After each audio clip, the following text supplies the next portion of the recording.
मैं विवेक और ये है बाकी Hanuma son of ogre season 2 का एपिसोड 2। पहले वाला एपिसोड अगर नहीं देखा है तो जाकर देख लो और अगर चैनल को सब्सक्राइब कर दिया है तो लेट्स रोल द इंट्रो।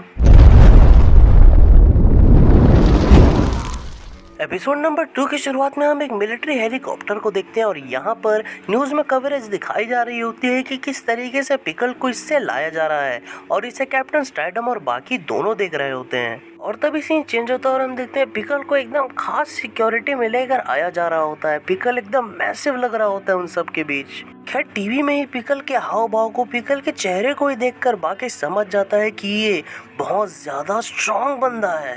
और उसी बीच हम देखते हैं उस बदनसीब महिला रिपोर्टर को, जिसकी मतलब क्या हाल होने वाली है मैं क्या ही कहूँ यार। वो जो विटनेस करने वाली है ना, सच में बहुत ज्यादा स्कैरी होने वाला है। खैर वो ऐसे ही दौड़कर पिकल के पास चले जाती है उसका इंटरव्यू लेने के लिए। उसे गार्ड्स रोक रहे होते हैं लेकिन फाइनली अब पिकल की नजर उस पर पड़ जाती है और वो वैसे भी बहुत सुंदर होती है।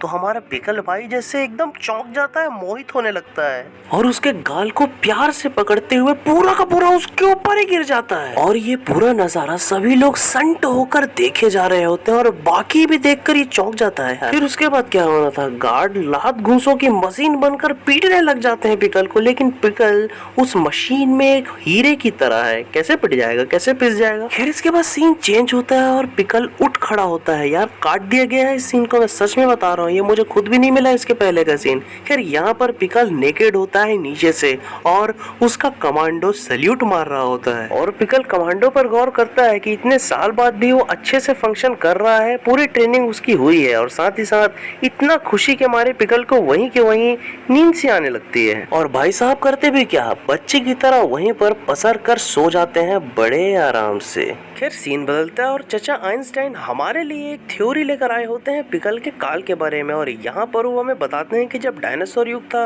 ये सब तो हम सब जानते हैं कि किस तरीके से उस वक्त एक बहुत बड़ा मीटोराइट अर्थ से टकरा गया था और एकदम सावन बरछा बिजोली हो गया था। उसके बाद वो एस्टेरॉइड जब जोर से फटा, जोर से टकराया अर्थ से, तो मौसम एकदम चीसो चीसो हो गया था। इसका मतलब पूरी की पूरी राख डस्ट जो थी वो सूरज को ढक चुकी थी। जहाँ तक कातिल जवानी की बात है, एकदम से वो ठंडी पड़ गई थी क्योंकि आइस एज आ गया था। उसके बाद लिटरली बहुत ज्यादा तापमान बढ़ने के कारण छोटे बड़े सभी जीव वहाँ के जम गए और साथ ही साथ इन दोनों के लड़ाई के बीच ही ये दोनों जम गए।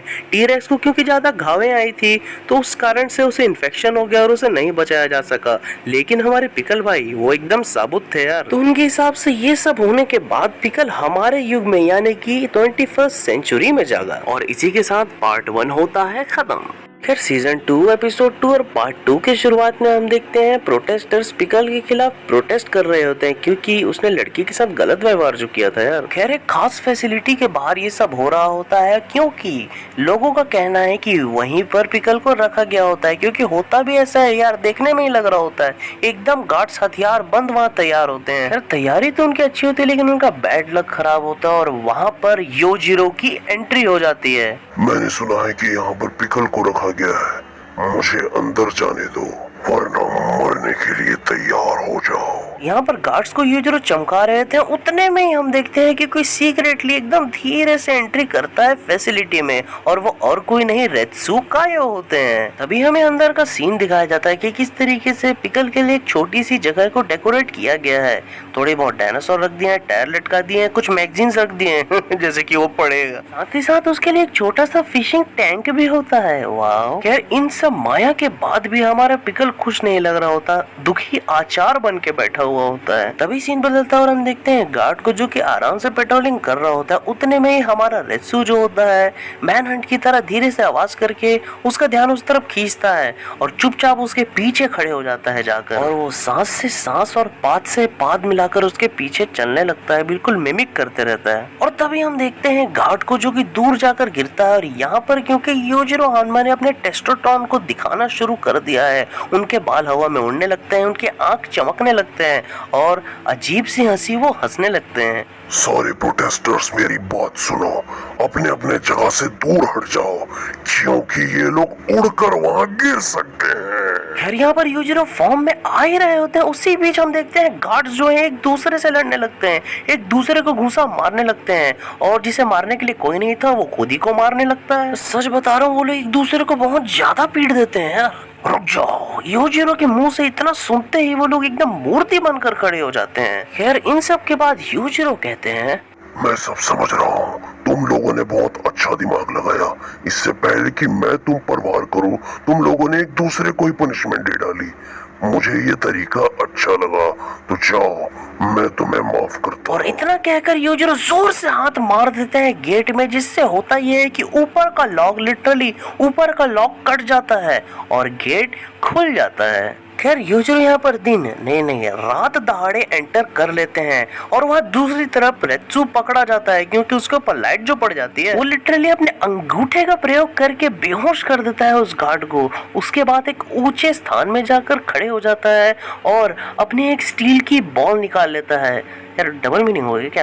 खैर उस स्टील की बॉल को आगे फेंक कर वो रस्सी से बांध लेता है बढ़िया से और एंटर हो जाता है उस मेन जगह में जहां से वो अंदर घुस सकता है। लेकिन मानना पड़ेगा यार, ऐसी फैसिलिटी में घूमने के लिए सच में स्टील के बॉल्स चाहिए। खैर यहाँ पर रेत्सु गौर करता है तो वो देखता है कि जो दाखिल होने की जगह है वो खुली हुई है, साथ ही साथ उसके नीचे वाली भी खुली हुई है। और ऐसे ही जब वो नीचे आता है तो वो देखता है कि दो गार्ड्स को बेहोश करके उनके पास कोई बैठा हुआ होता है। खैर उसके बाद वो गौर करता है तो उसे पता चलता है कि वो तो कुरेहा कोशो होता है, यानी कि कुरेहा शिनोगी का भाई। खैर अब कोशो और रेत्सु एक दूसरे के आमने सामने आ जाते हैं और यहाँ पर कोशो रेत्सु से कहता है कि मैं यहाँ पर सबसे पहले आया हूँ। इसका मतलब ये है कि पिकल को सबसे पहले हाय मैं बोलूंगा, इसका मतलब उससे सबसे पहले मैं लड़ूंगा।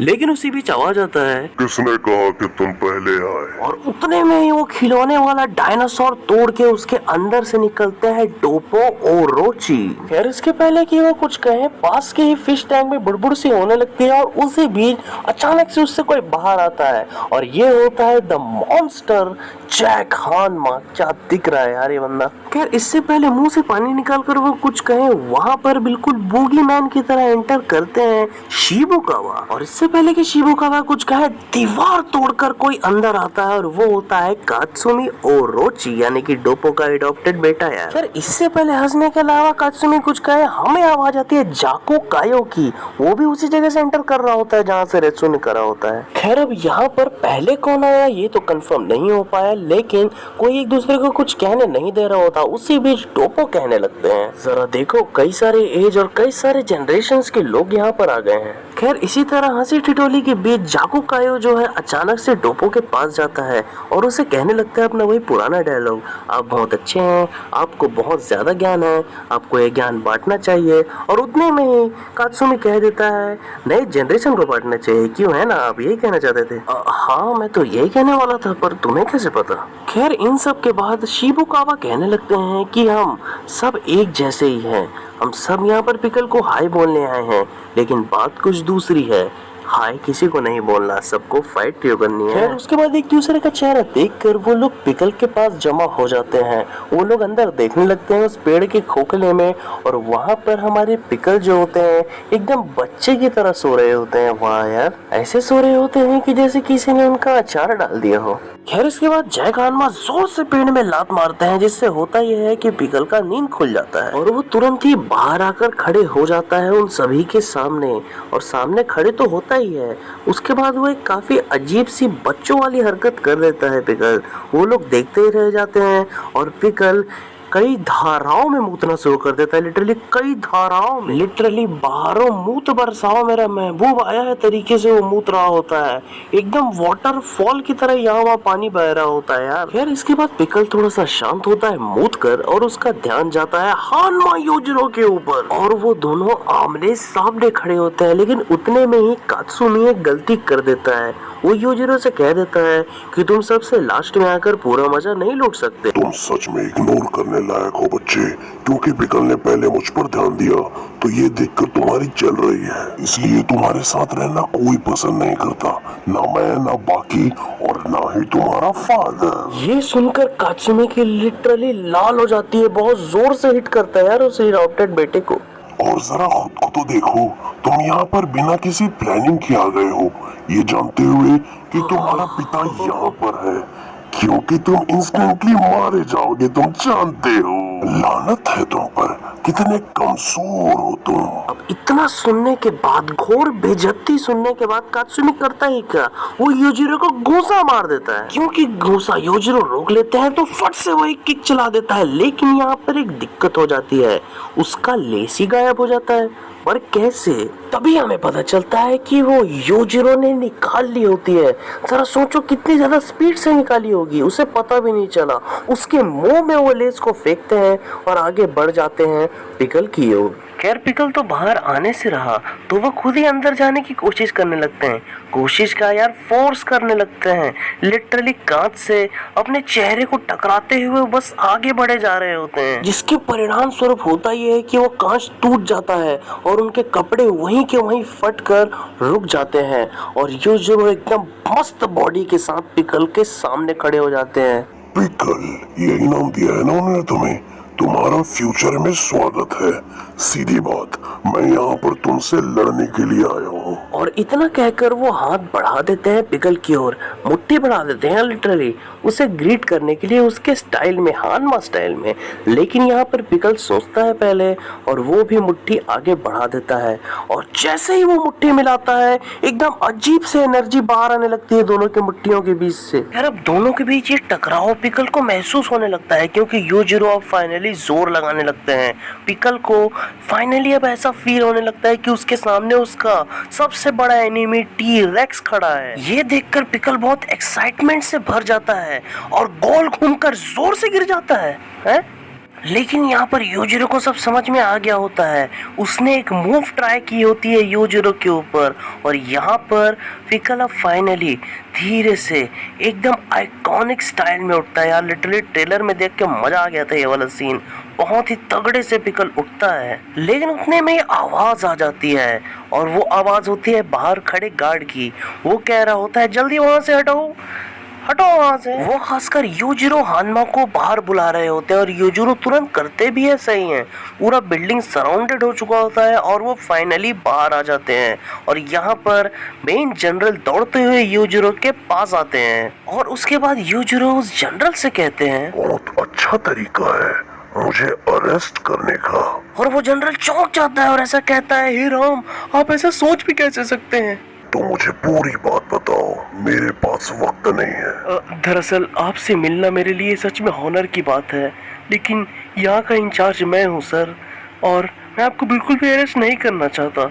लेकिन सच्चाई की बात यह है कि पिकल सच में हमारी बहुत बड़ी खोज है, वो एक ट्रेजर है, आप उसे नुकसान पहुंचा सकते हैं। मेरी बात का बुरा मत मानिएगा, मुझे ऊपर से ऑर्डर्स आ रहे हैं। मैं बस इतना चाहता हूँ कि आप यहाँ से चले जाएं। ठीक है, मुझे मंजूर है, लेकिन एक शर्त है। अंदर जो मेरे साथ लोग थे उनके ऊपर तुम लोग कोई भी कार्रवाई नहीं करोगे, उन्हें भी जाने दोगे मेरी तरह, क्योंकि वो भी मेरी तरह हाय बोलने आए थे उस पिकल को। ठीक है सर, आपका हुक्म सर, आंखों पर ऐसा ही होगा सर। और इन सब के बाद हम देखते हैं बिना कोई कार्रवाई किए उन सभी को, बाकी लोग जो पिकल को हाय हाय कहने आए थे, बाइज्जत बरी कर दिया जाता है और वो लोग घर के लिए रवाना कर दिए जाते हैं। बाकी सब तो बहाना है, असलियत में जैक को सही सलामत घर जो पहुंचाना है। खैर इन सब के बाद हम देखते हैं कि पिकल का जो पेड़ वाला हिस्सा होता है ना, वहाँ पर गाया छुपा हुआ होता है। यार लिटरली कब से, उस सब के जाने के बाद वो भी वहाँ से निकल जाता है और पिकल से कहता है तुमसे मिलकर अच्छा लगा। और फाइनली ये वाला एपिसोड यहाँ पर समाप्त हो जाता है। लेकिन हाँ, बाकी के बहुत सारे एपिसोड अभी आने बाकी हैं, तो इसीलिए वीडियो को लाइक कर लो, चैनल को सब्सक्राइब कर लो। आगे भी और ऐसी वीडियोस लाते रहेंगे। Love you all, I am out.